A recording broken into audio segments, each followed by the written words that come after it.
একটু কষ্টদায়ক হলো, এর হাদিয়া রয়েছে অনেক বড়। দীর্ঘ 1 মাস কষ্টের পরে আল্লাহ পাক রব্বুল আলামিন আমাদেরকে ঈদ উল ফিতর 2 রাকাত নামাজ দিয়েছেন। সুবহানাল্লাহ।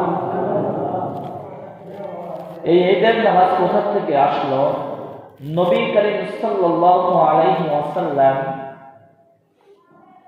মক্কা থেকে হিজরত করে মদিনায় গেলেন।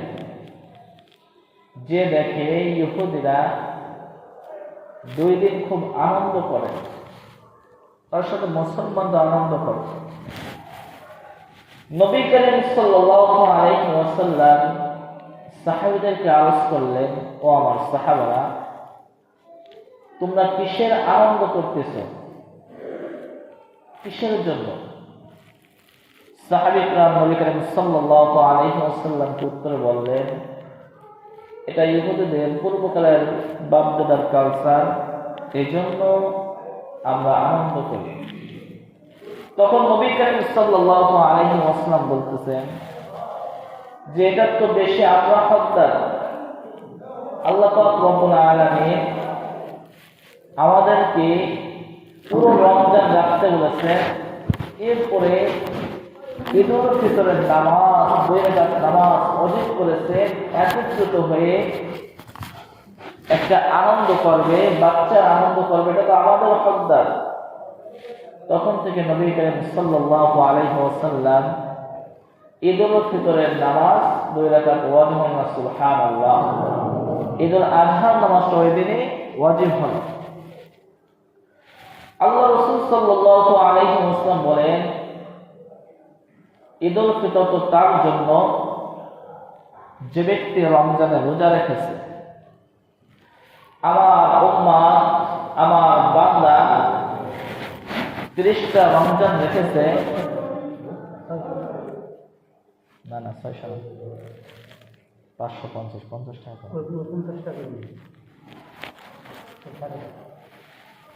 স্বয়ং আল্লাহ পাক রব্বুল আলামিন নিজে ঘোষণা করেন, যে ব্যক্তি রমজানে রোজা রাখলো এবং 2 রাকাত নামাজ আদায় করলো, আল্লাহ রাসূল সাল্লাল্লাহু আলাইহি ওয়াসাল্লাম বলেন যে তার জীবনের সমস্ত গুনাহ আল্লাহ তাআলা মাফ করেন। সুবহানাল্লাহ। এটা হলো আপনার ফজিলত। আর রাসূল করিম সাল্লাল্লাহু আলাইহি ওয়াসাল্লাম বলেন, তোমরা ঈদের নামাজের সময় বেশি বেশি ইস্তিগফার করো। আত-তাইবু মিনাজ যামবি কামান লা যামবা লাহু। তওবাকারী হলো ওই ব্যক্তির ন্যায় যে নাকি মায়ের গর্ভে থেকে কেবলমাত্র দুনিয়ায় ভূমিষ্ঠ হইল। এর জন্য বেশি বেশি ইস্তিগফার করবো তো ইনশাআল্লাহ। আজ তো আমি আপনি ঈদের আনন্দে খুব মাতোয়ারা, যে আজকে আনন্দ করব। এটা ধরা যাবে না,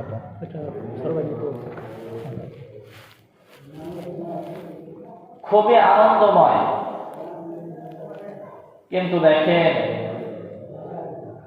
হযরত ওমর রাদিয়াল্লাহু আনহুর কথা সকলেই জানেন, সকলেই অবগত আছেন। তিনি অর্ধজাহান শাসন করেছেন। খলিফাতুল মুসলিমিন ওমর ইবনুল খাত্তাব রাদিয়াল্লাহু তাআলা আনহু, তার জীবনটা কেমন ছিল? আজ তো আমি আপনি আল্লাহকে ভয় পাই না, দুনিয়ায় যেভাবে চলতে মন চায় সেভাবে চলি, হালাল নাই, হারাম নাই, কোনো কিছুই বাঁচি না। মন চায় যেভাবে চায় সেভাবেই কামাই রোজগার করি, কোনো বাঁচাবাঁচি নাই।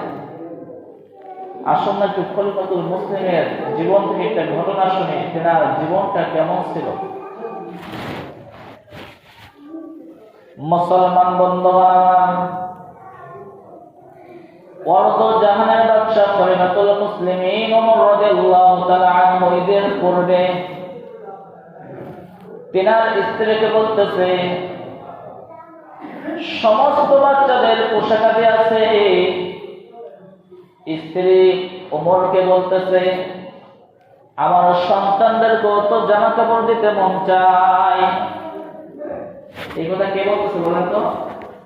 খলিফাতুল মুসলিমিন ওমর ইবনে খাত্তাব রাদিয়াল্লাহু আনহার স্ত্রী বলতেছে যে ঈদ তো চলে এসেছে, আমার সন্তানদেরকে তো নতুন পোশাক দিতে মন চাইতেছে, আমরা পোশাক নাই নিলাম, কি নিলাম?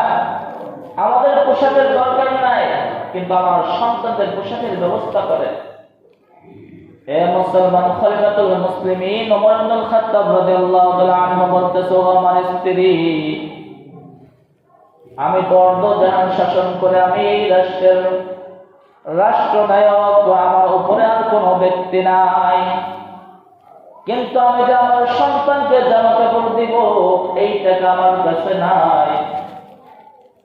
স্ত্রী বলতেছে, তাহলে আপনার গভর্নরের কাছে চিঠি লেখেন, আপনাকে যেন 1 মাসের অগ্রিম বেতন দিয়ে দেয়। কি বলতেছে? আপনাকে যেন 1 মাসের অগ্রিম টাকা দিয়ে দেয়। খলিফাতুল মুসলিমিন ওমর রাদিয়াল্লাহু তাআলা আনহু সুন্দর করে চিঠি লিখলেন, ও ভাই, সামনে তো ঈদ চলে এসেছে, তুমি কি আমাকে 1 মাসের অগ্রিম টাকা দিতে পারো কিনা? ওই টাকা দিয়ে আমার সন্তানদেরকে নতুন পোশাক কিনে দিব। কি বলতেছে? নতুন পোশাক কিনে দিব। মুসলমান বন্ধুরে আমার, খলিফাতুল মুসলিমিন ওমর ইবনে খাত্তাব রাদিয়াল্লাহু তাআলা আনহু চিঠি লিখে পাঠিয়ে দিলেন। 1 দিন চলে যায়, 2 দিন চলে যায়, 5 দিন চলে যায়, খলিফাতুল মুসলিমিন ওমর রাদিয়াল্লাহু তাআলা আনহুর চিঠির উত্তর আসে না। 15 থেকে 20 দিন যাওয়ার পরে খলিফাতুল মুসলিমিনের কাছে চিঠি আসলো যে আমি টাকা দিতে পারবো না, খলিফাতুল মুসলিমিনকে আমার সাথে সাক্ষাৎ করতে বলবা। কে বলতেছে বলো তো? ওমর ইবনে খাত্তাব আমির নিযুক্ত করেছেন, যে গভর্নর, ব্যাংকের যে মালিক, তাকে চিঠি লিখেছেন যে আমাকে কিছু টাকা অগ্রিম দিতে হবে। আর আমি তারেক যদি তার ব্যাংকের ম্যানেজারকে বলে যে আমার টাকা লাগবে, চিঠি পাঠায়, তাহলে ওই ম্যানেজার যদি আপনার টাকা না দেয়, তার চাকরি থাকবে নাকি? থাকবে নাকি? কি বলে? কখনই থাকবে না। আর যেখানে খলিফাতুল মুসলিমিন অর্ধজাহানের রাজত্ব করেছেন, তিনি চিঠি লিখেছেন, বলে টাকা দেওয়া যাবে না, তাকে আমার সাথে সাক্ষাৎ করতে বলো। ওমর ইবনে খাত্তাব রাদিয়াল্লাহু তাআলা আনহু তিনার আমিরের সাথে সাক্ষাৎ করার জন্য চলে গেছে। যে বলতেছে, ভাই, তোমাকে তো আমি চিঠি লিখেছিলাম তোমাকে অগ্রিম টাকা দেওয়ার জন্য। এবার আমিরের কথা শোনেন, আমির কি উত্তর দেয়? আমির বলতে, হুজুর, ক্ষমার দৃষ্টিতে তাকাবেন, ক্ষমার দৃষ্টিতে দেখবেন, আপনাকে যে আমি অগ্রিম 1 মাসের টাকা দিব, আপনি আমাকে আমার এই প্রশ্ন উত্তর দেন, আপনি কি 1 মাসের জীবিত থাকবেন কিনা? সুবহানাল্লাহ। এ মুসলমান, যেমন রাষ্ট্রনায়ক ছিল, তার আমির কোন কেমন ছিল? খলিফাতুল মুসলিমিন অগ্রিম 1 মাসের টাকা চেয়েছেন, তার আমির বলেছে আপনি 1 মাসের জীবিত থাকবেন কিনা, আমাকে একবার উত্তরটা দেন। খলিফাতুল মুসলিমিন চোখ দিয়ে পানি পড়তেছে,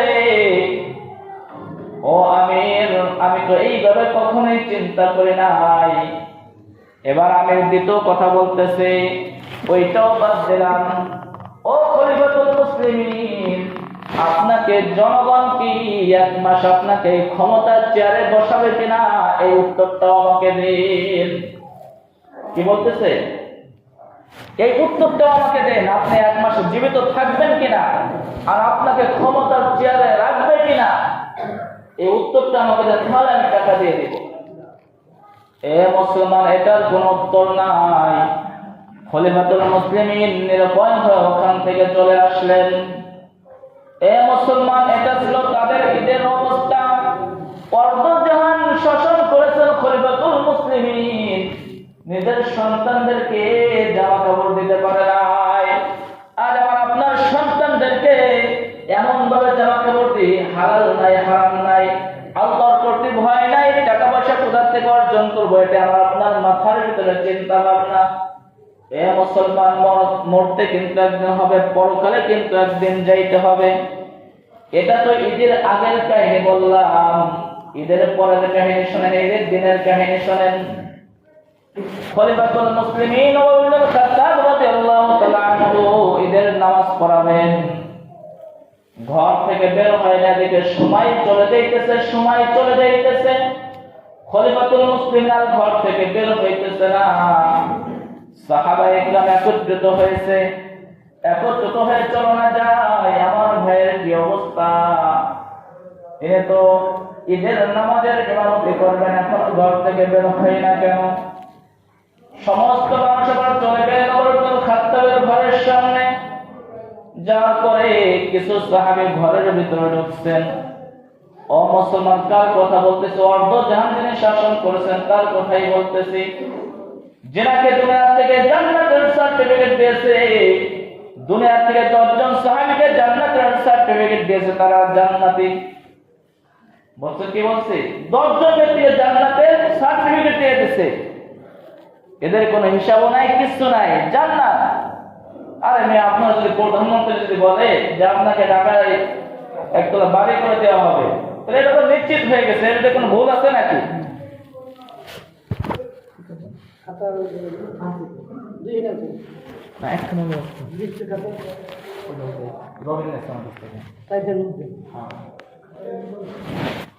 খলিফাতুল মুসলিমিন ঘরে বসে কান্নাকাটি করতেছে। সমস্ত সাহাবায়ে কেরাম জিজ্ঞাসা করতেছে, ও ভাই, কেন তুমি কান্নাকাটি করতেছো? আজকে তো আনন্দের দিন। এ মুসলমান, আসলে যেমন নাকি সবার আনন্দ লাগে, যারা নাকি ইমানদার, যারা নাকি খাঁটি মুমিন বান্দা, ওই হাদিসের দিকে লক্ষ্য করে, যে ব্যক্তি রমজান মাস পাইল গুনাহ মাফ করাইতে পারলো না, যে ব্যক্তি রমজান মাস পাইল গুনাহ মাফ করাইতে পারলো না, তার মতো হতভাগা এই পৃথিবীতে আর কেউ নাই। খলিফাতুল মুসলিমিন কামরার ভিতরে কান্নাকাটি করতেছে। বলতেছো, ভাই কেন তুমি কান্নাকাটি করতেছো? বলে, রাসূল তো বলে দিয়েছে, যে ব্যক্তি রমজান মাস পাইল কিন্তু নিজের গুনাহ মাফ করাইতে পারলো না, এই ভয়ে আমি কান্নাকাটি করতেছি। রমজান চলে গেল, ঈদ চলে আসলো, আমার গুনাহ মাফ হইল কিনা এই চিন্তায় টেনশন করতেছি। সুবহানাল্লাহ বলেন। এ মুসলমান, কেমন সাহাবী ছিলেন? সাহাবীরা উত্তর বলল, ভাই আপনার এত চিন্তা কিসের? আপনি তো দুনিয়া থেকে জান্নাতের সুসংবাদ পেয়েছেন। ওমর রাদিয়াল্লাহু বলতেছে, আমার আল্লাহ যদি বলে তোকে আমি জান্নাতের সুসংবাদ দিয়েছি, তুই এই আনন্দের ইবাদত ছেড়ে দিয়েছিস, যা তোকে জাহান্নামে দিব, তাহলে আমার সেদিন কি অবস্থা হবে? এই ভয়ে আমি কান্নাকাটি করতেছি। এ মুসলমান, রমজান চলে গেল, ঈদ চলে আসা, আমার আপনার কতটুকু পরিবর্তন হলো? আমি আপনাকে একটু মরার কথা চিন্তা করছি, পরকালের কথা চিন্তা করেছি। আমি আপনি তো রিজিক নেই টেনশন করি, শুধু কিভাবে বাচ্চাদের খাওয়াবো, কিভাবে লালন পালন করবো, এই টেনশনটাই করতেছি। এ মুসলমান, টেনশন করা যাবে না। ছোট্ট একটা ঘটনা বলে শেষ করবো। পয়গম্বর মুসা আলাইহিস সালাম কি বলেন? পয়গম্বর মুসা আলাইহিস সালামকে আল্লাহ পাক রব্বুল আলামিন তুর পাহাড়ে ডাকতেন কথা বলার জন্য। কি বলার জন্য? কথা বলার জন্য। পয়গম্বর মুসা আলাইহিস সালামকে ডাকার জন্য আল্লাহ পাক রব্বুল আলামিন প্রায় ডাকতেন কথা বলার জন্য। একদিন কথা বলার জন্য যাইতেছেন, পয়গম্বর মুসা আলাইহিস সালামের অন্তরে শুধু ধাক্কা দিতেছে, আমি যদি কথা বলার জন্য যাই, মুখ দিয়ে কথা বের হয় না, শুধু অন্তরটা ধাবিত হয়েছে যে আমার পরিবারের কি অবস্থা হবে। স্বয়ং আল্লাহ পাক রব্বুল আলামিন অন্তর অবস্থা জানেন। আল্লাহ পাক রব্বুল আলামিন এই পিঠে আতর দিচ্ছেন না, ঠিক আছে না? আপনার এই তালুতে আতর নেবেন, আতর নেই যে দাড়িতে সুন্দর একটা গলা ধরে নেবেন, এখানে আতর নেবেন, আতর এখানে নেওয়ার না। এই তালু যে কথা বলতেছিলাম, পয়গম্বর মুসা আলাইহিস সালাম আল্লাহর সাথে কথা বলার জন্য যাইতেছেন।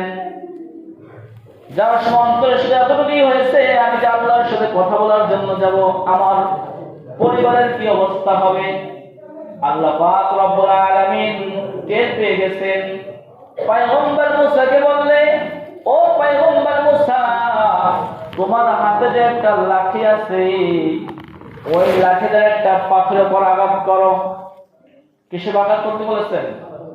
পাথরের উপর আঘাত করতে বলছে। লাঠিটা কেমন ছিল? লাঠি বড় অনেক বড়। খুযহা ওয়ালা তাখাফ সানুইদুহা সিরাতাহাল উলা।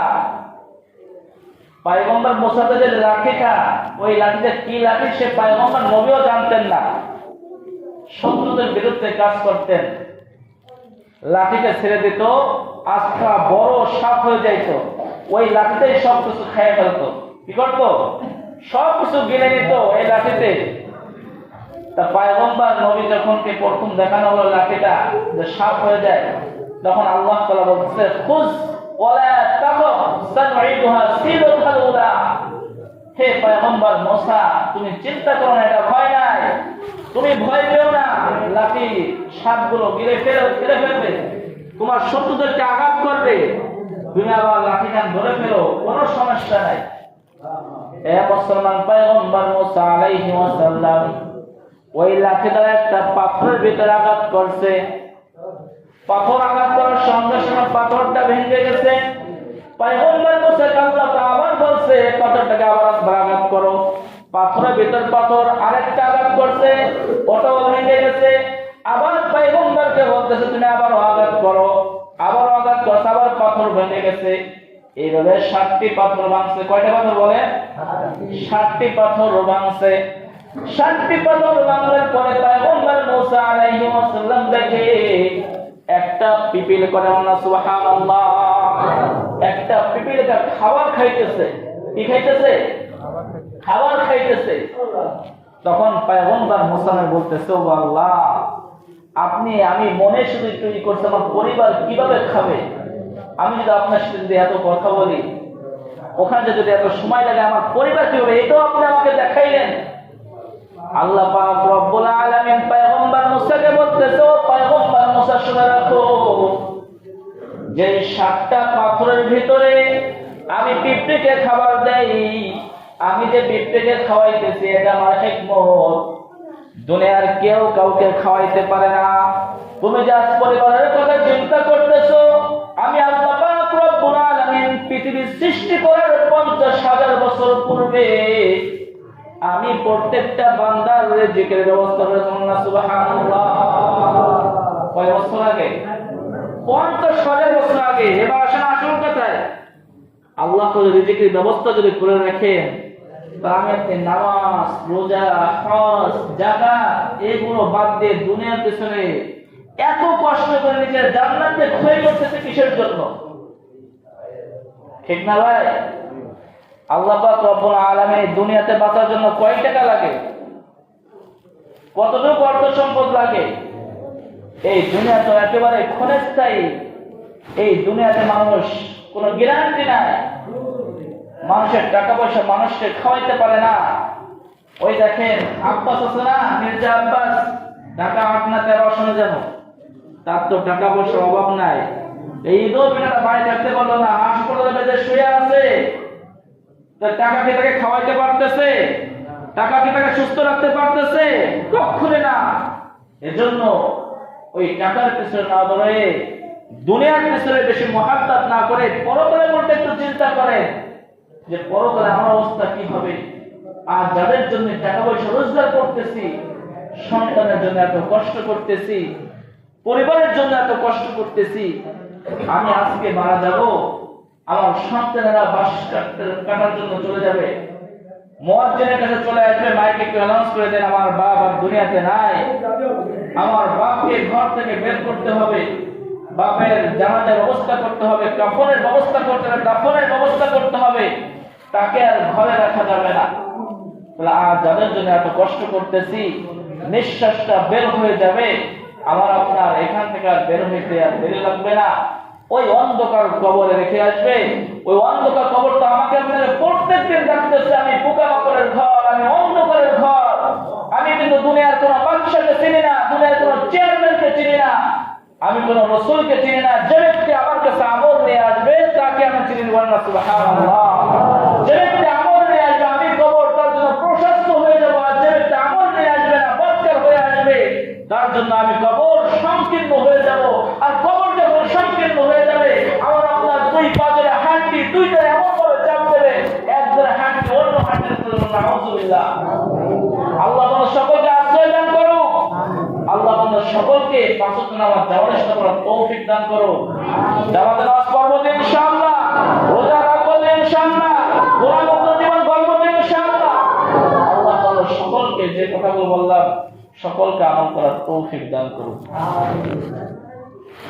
এবার আসুন আমরা নামাজের কিছু আলোচনা করি। পুরো দীর্ঘ এক বছর পরে অর্থাৎ দুইটা ঈদ আসে, একটা হলো রমজানের ঈদ আর একটা ঈদুল আজহা। এই নামাজটা যদি আমি আপনাদের সুন্দর করে না পড়তে পারি তাহলে কেমন যেন হয়ে যায় না?